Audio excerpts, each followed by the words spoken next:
Rights team. And today I'm going to talk a bit about what's been happening to our human rights online, what we can do about it, and how Ranking Digital Rights fits into that ecosystem of advocacy. So Ranking Digital Rights is a nonprofit research initiative. We work with an international network of partners to set global standards for how companies in the information and communications technology sector should respect freedom of expression and privacy. We also then rank 22 of the world's most powerful internet, mobile, and telecommunication companies on how transparent they are about their policies that affect users' rights. So as you can see on the slide, this is a map of the 22 companies that we ranked in our most recent index, which we released in April of this year. So first, let's talk about what's going on with our human rights online. This is a screenshot of the congressional testimony with Mark Zuckerberg, where he came to testify in front of Congress about what had happened with the Cambridge Analytica scandal this past spring. So we've all seen the news, right? Over the past year or two, there's been increasingly bad news about when it comes to our rights to privacy and freedom of expression online. This is one of the most recent examples where the CEO of Facebook was called before Congress to talk about how his company had mishandled the vast amounts of user information that it collects about us, which had allowed the data of 87 million Facebook users to leak to Cambridge Analytica and be used for political targeting during several elections. We've also seen disruption of elections in other ways. So according to Freedom on the Net's 2017 report, online manipulation and disinformation tactics had a role in elections in at least 18 countries from 2016 to 2017. So you can see in the slide, they measured the prevalence of these tactics in different countries included in their report, things like pro-government media or paid online commentators, the use of political bots, and then also dissemination of fake news around elections. This is something that we're seeing increase over the past few years. And then, of course, the data breaches. 2017 was a huge year for data breaches. We learned in the case of Yahoo that all 3 billion Yahoo accounts had been affected by the data breach at that company. We've also seen data breaches from Equifax, from Uber, from other companies. So this is increasingly a problem for the health and the security of the internet. And then lastly, we've also seen censorship of human rights related content. So there's been a number of articles about making headlines about human rights activists and others documenting evidence of crimes against humanity and other human rights abuses, and then that content disappearing from platforms like YouTube, where it might be gone forever and won't be able to be used in criminal cases or advocacy campaigns and other important means of addressing the human rights abuses in these conflicts. So those are just a small sample of the issues that we're seeing making headlines over the past few years. There are many more other issues going on that could take up a whole talk. But these are kind of some of the big headlines that we've all seen. And what these all have in common is that in each case, the decisions that companies make have an impact on how users are able to exercise their rights. So at this point in time, given both the increasing power of global tech and telecommunication companies and the numerous documented cases in which these companies are infringing on users' rights, the question we have is, how do we create an online environment where human rights are actually protected? So I'm going to talk a little bit about ranking digital rights and kind of what our theory of change is when it comes to this question.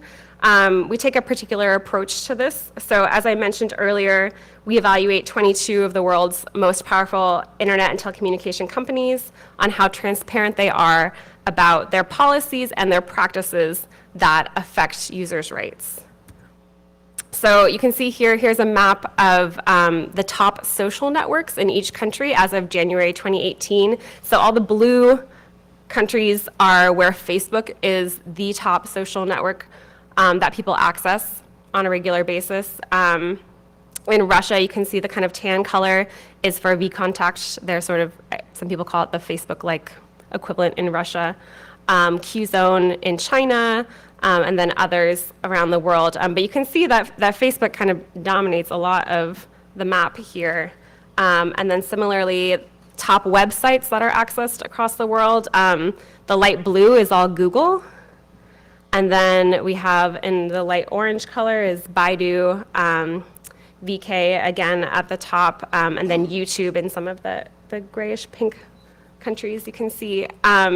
So we look at the 22 companies that have kind of the biggest footprint globally. That's how we determined which companies to include in our index. And so we evaluate these companies by creating a methodology, which is essentially a set of 35 benchmarks. And we research how well companies' public disclosures meet these benchmarks.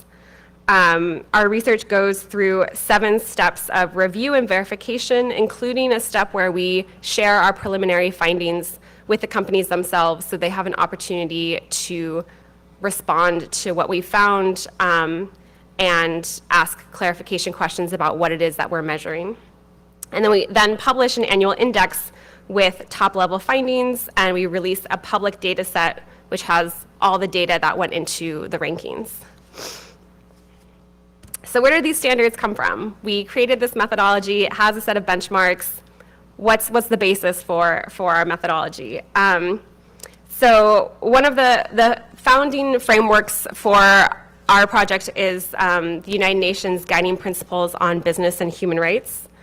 These are a set of 31 principles that were adopted by the United Nations Human Rights Council in 2011, and they affirm that just as governments have a duty to protect human rights, companies also have a responsibility to respect human rights. So these principles include things like companies should avoid causing or contributing to adverse human rights impacts. They should seek to prevent or mitigate these adverse human rights impacts. They should make policy commitments, conduct human rights impact assessments, and also provide access to remedy in cases where human rights have been infringed upon because of the company's actions. We also take a cue from the Global Network Initiative Global Principles on Freedom of Expression and Privacy. These are commitments that were developed by companies, investors, academia, and civil society, which really focused on getting companies to consider and avoid the adverse impacts of government demands and government regulation on their users' rights. Companies who are members of the GNI commit to implement these principles, and they go through a regular review process. So Ranking Digital Rights methodology builds on these frameworks and also on several years of stakeholder engagement and drafting with a range of different organizations, companies, academics, and others who influenced our work and came to a consensus on what the sort of baseline things companies should be doing to demonstrate their respect for users' rights. So our index measures how transparent companies are. We're just asking companies to disclose what they do, what their policies are, what their commitments are. To be honest, it's a pretty low bar. It's not covering everything that companies should be doing in order to be respectful of human rights, but the idea is this is kind of the baseline of what companies who care about human rights can do to demonstrate their commitments.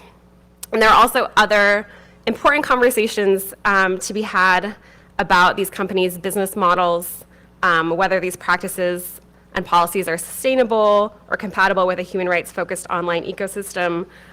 Those are also important conversations, but we're focused on the transparency part as a first step in that conversation to get companies to talk about what it is they're actually doing. So, what does the Ranking Digital Rights Index tell us? These are our findings from the 2018 index, which we released in April. So you can see we rank on the top is the internet companies. On the bottom is the telecommunication companies. And it has their total scores as well as the breakdown of their scores for the 3 different categories in our methodology. These categories are governance, freedom of expression, and privacy. So in each one of those categories, there's a subset of benchmarks that have indicators and element questions that lay out what companies should be disclosing about their practices. So a couple of things I want to point out about the findings. You'll see, for example, Google, Microsoft, and Oath rank top 3 overall. This doesn't necessarily mean that they're the best companies or that these are the companies that I would point to if someone was asking if, let's say, a human rights advocate in Azerbaijan said, which companies should I use? This isn't necessarily like a foolproof indicator of that. It's an indicator of how transparent these companies are. So the top 3 companies are the ones that are disclosing the most information about the most things, since that's what we measure. We measure transparency. And the results show that there's still gaps in disclosure for all of these companies. So some of these companies do particularly well in some areas and fall short in others. And you'll notice the scores in the left-hand column indicate that only 2 companies, Google and Microsoft, got a D, if we were looking at this from an academic lens. The rest of the companies got Fs. So no one's doing great. And there's definitely room for improvement for everyone. But it's a tool. It's a tool to push companies to be better, to disclose more, and the methodology gives a roadmap for companies to do that. This year, we also published data on year-on-year trends. So we kept the methodology consistent from the 2017 index to the 2018 index, which allowed us to show where companies are either improving or declining in their disclosure. And our findings this year showed that almost all the companies had at least some improvement. And you can see in the graph, Apple, for example, had the highest improvement year on year. They improved their disclosure of their governance policies. They also improved in several areas where they disclosed information about their policies or their practices that they were already doing or they already had in place. They just hadn't focused on disclosing that information to the public, to their stakeholders. So we saw a relatively large improvement from Apple this year in those areas. Twitter also had improvement in several areas around their human rights impact assessments, as well as how they respond to third-party requests, like government requests to remove content or restrict accounts on their platform. The telecommunications company Telefonica improved their transparency reporting, which for those who aren't familiar, a lot of companies now are adopting this practice where they release transparency reports that include information about their process, either for responding to takedown requests, removal requests, or requests to hand over user information. For the telecommunication companies, and Telefonica in particular, they disclosed more information about how they respond to network shutdown requests from governments, and I'll go a bit more into that in a few minutes. And then, so I've also highlighted, you'll see the 3 arrows that point to the telecommunication companies that joined the Global Network Initiative in the past year, or it was March of 2017. So Telefonica, Vodafone, and Orange all joined the GNI in the past year.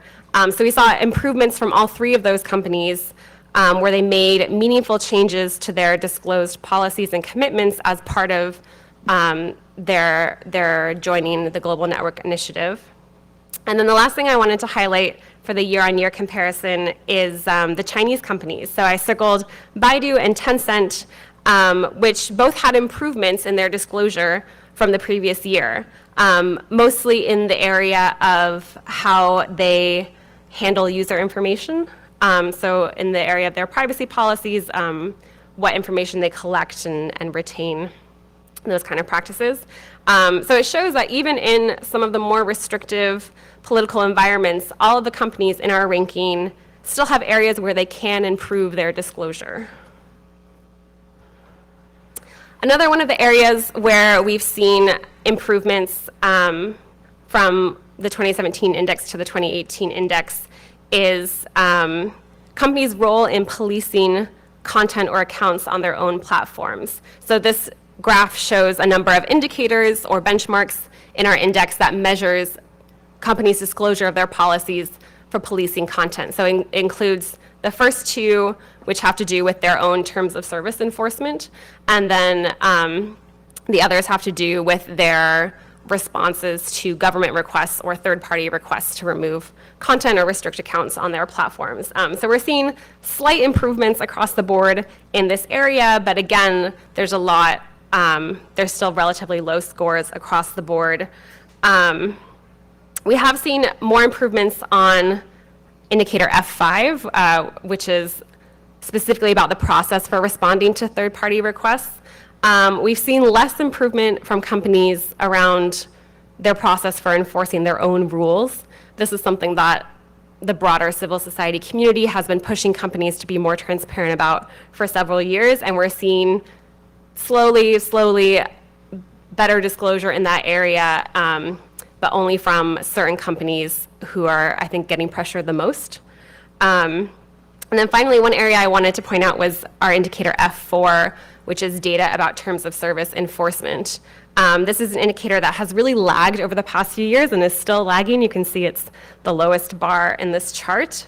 But we are starting to see steps toward improvement in this area. And again, this really has to do with a collaborative effort from a number of organizations and individuals who have been working on this issue to get companies to disclose actual data about their actions that they take to enforce their own rules on their platform. So, well, I'll go back for a second. So disclosure on F4 has been very low for the past few years. The slight increases that we've seen have mostly been anecdotal. So companies will publish like a blog post saying, in these few months, we removed over 1 million accounts for like extremist activity or something like that, but not comprehensive data by any means. So just in April, we started to see a few companies make big strides in this area.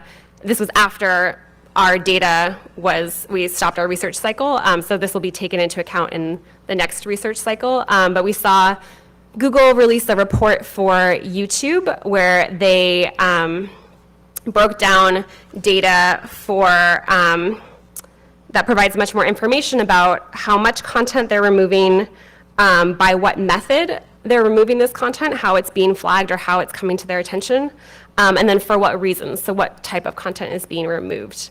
So we saw this from YouTube, and then I think a week later, Facebook also released a report of a similar nature talking about giving data about how they enforce their community guidelines and their terms of service.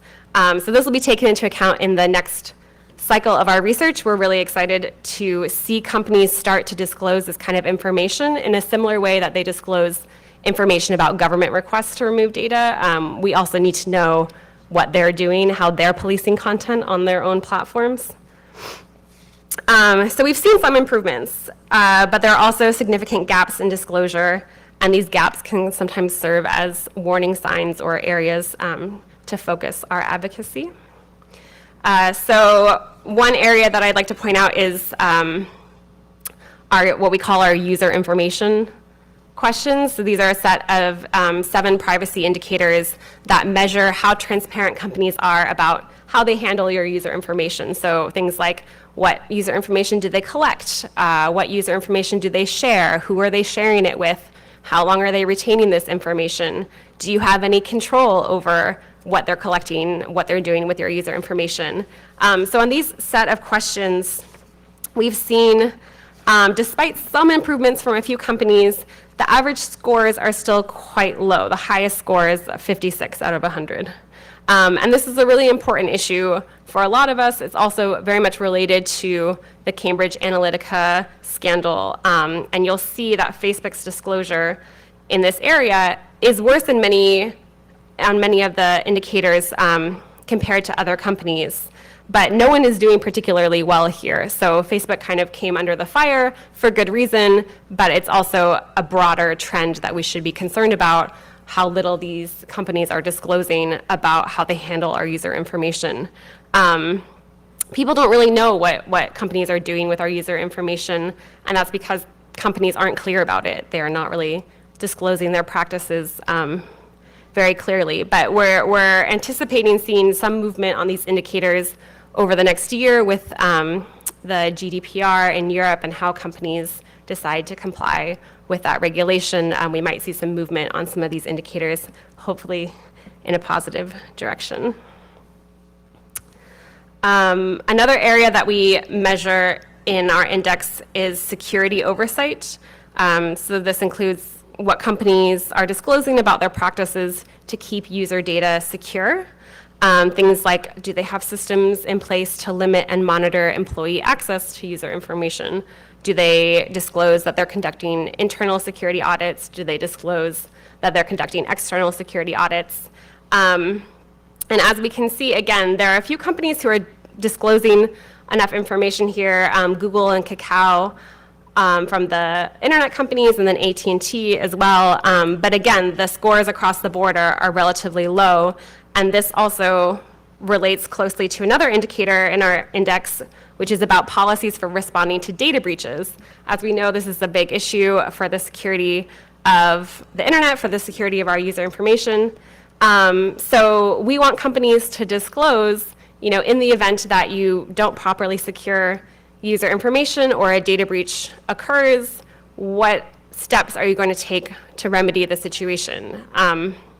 So we ask that companies disclose that they will notify the relevant authorities, that they'll notify affected users, and we want them to disclose what steps they'll take to address the impact of the data breach on their users. So the first two things are, in many jurisdictions, already required by law. These are things that companies usually have to do anyways, but we're asking they disclose public commitments to do this, and then also to make clear to users what they'll do about the adverse impacts that might affect users because of these data breaches. So we've seen very few companies disclosing these commitments, even though it's a pretty low bar for companies to disclose that they will do what is legally required, and then also what steps they'll take to remedy the situation. So this is an area that we've been watching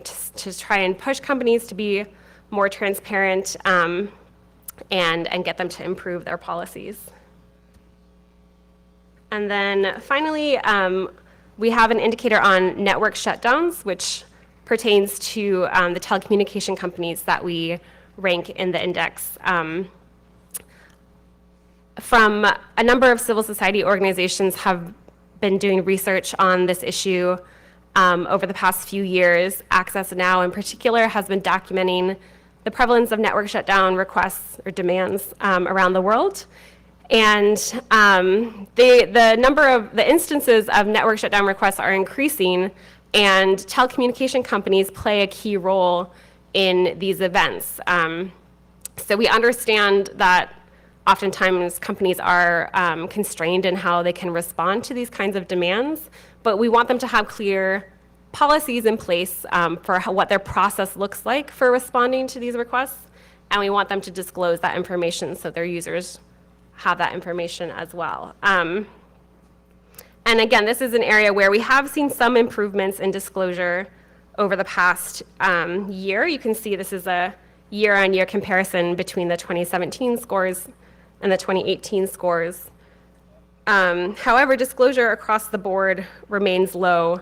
No company scores over 50% on this indicator. So what does all this data tell us, and how does it help us kind of move toward holding companies accountable for their impact on human rights online?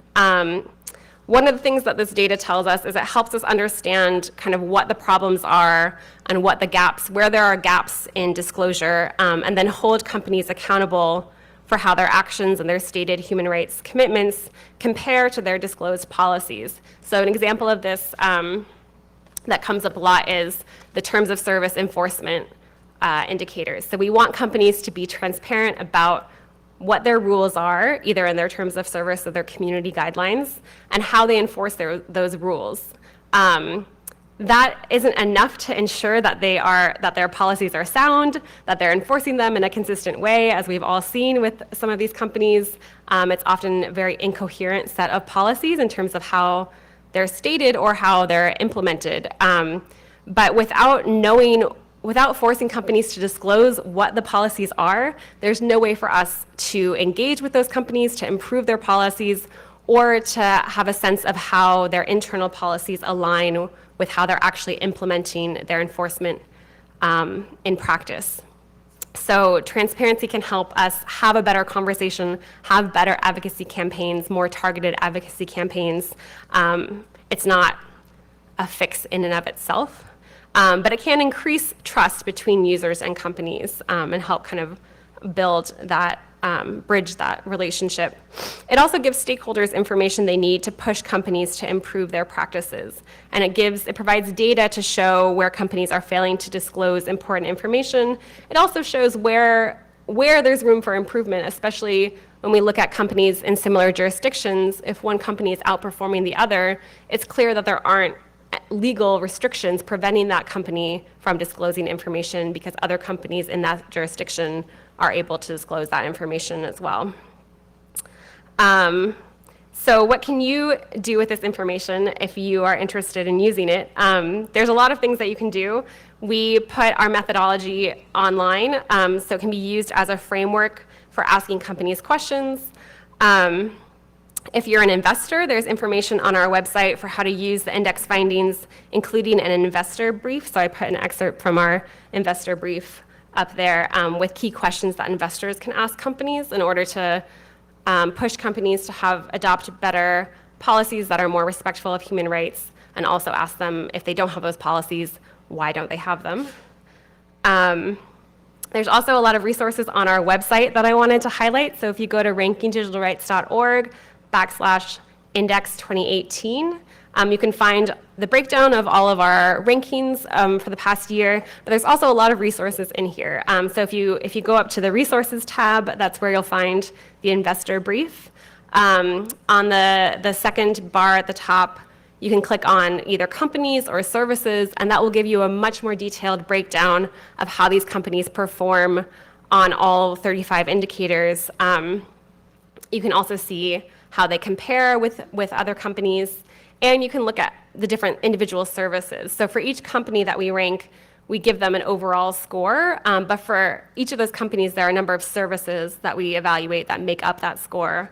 So for Facebook, for example, we look at Facebook, the social network platform. We look at WhatsApp, Facebook Messenger, and Instagram. Okay.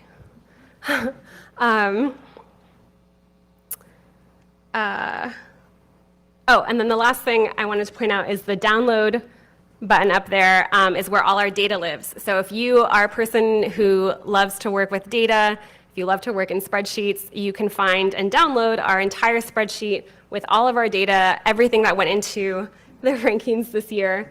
And we encourage you, if you like to play around with data, definitely download it and play around with it. There's a lot of different ways that you can work with the data to find interesting comparisons between companies. You can also highlight issues that are important to you by digging through the indicators. And so if you're interested in doing that, feel free to do it, but we'd also love to hear about it if you decide to do some of that digging around. Sorry, I'm having a hard time now reading my notes because the lights keep changing. And then finally, adaptations of our methodology. So as I mentioned, our methodology is all available online. We can't rank and evaluate all the companies in the world because there's like 6 of us on staff. So we can only do so many things, but we encourage others to take the methodology and adapt it to local or regional research projects. We've worked with a couple different groups already who have taken our methodology and applied it to rank either companies that we don't rank or ones in a specific region. So I worked with some folks in New York to look at the different internet service provider options for residents of New York, and how transparent they are about their privacy policies. So if you live in New York, you can definitely check that out. It's an interesting report. But we're open to working with other research organizations to do these kind of adaptations in order to get the research out into the world and provide more opportunities for advocacy. So kind of to close, where do we go from here? I think there are a lot of lessons that we can learn from the environmental movement. Other talks have also mentioned this, and it's something that we reference when talking about our methodology. There have been successful examples of pushing companies to do the right thing over years and decades of advocacy, things like public pressure, things like positive, well-written regulation, things like divestment campaigns. We've already seen several investor groups taking a stand against some company practices over the past few months. So there's a lot that we can do, and this is just one part of the equation of the efforts needed in order to hold companies accountable and push for greater transparency. So I think in closing, we need to continue to think about, what kind of future do we want from the online ecosystem, and how do we push for that better future. So thank you, everyone. And I think we have a little bit of time for questions. So if anyone has questions, can go up to the mic in the middle.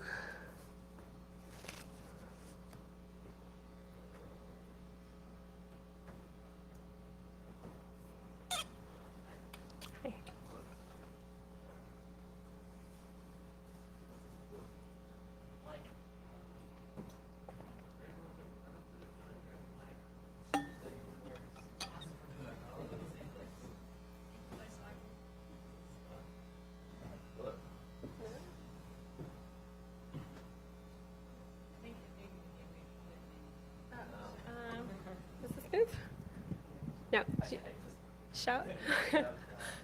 I just wanted to ask about the indicators. You mentioned governance. I'm wondering if you could say more about what specifically you're looking at. Sure, absolutely. Thank you. So the question was about our governance indicators and talking a bit more about what we include and what we measure. So the governance indicators measure the company as at the group level. So what policies they disclose about the commitments they make to human rights and how they implement those commitments throughout the company as a whole. So there are 6 indicators in that category. We measure, the first indicator is, does the company make a commitment to respect freedom of expression and privacy as human rights? And we specifically look for language referencing human rights frameworks, because some companies will talk about protecting user information and things like that, but not privacy as a human right. We look at whether there is commitments from different levels within the company to oversee the implementation of these commitments to human rights. So we look at board level, executive level, and management level commitments to oversee the implementation of these human rights policies. We look at human rights impact assessments. So we ask that companies disclose that they conduct regular human rights impact assessments to anticipate whether there might be human rights concerns arising from the rollout of a new service or entering a new market, things like that, and how the services they already have might be infringing on user rights. And then we also look at access to remedy, so which comes from the UN Guiding Principles on Human Rights. Does the company disclose some kind of avenue for users to approach the company, contact the company if they feel their rights have been infringed upon? So those are roughly the indicators that make up the governance section. Any other questions? The mic is back on. Oh, the mic is back on if you want to use the mic.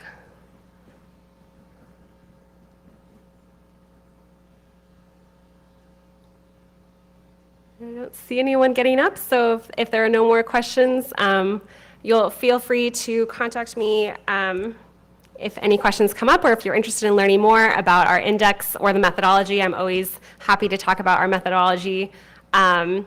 please check out the index and you can learn more about our findings there.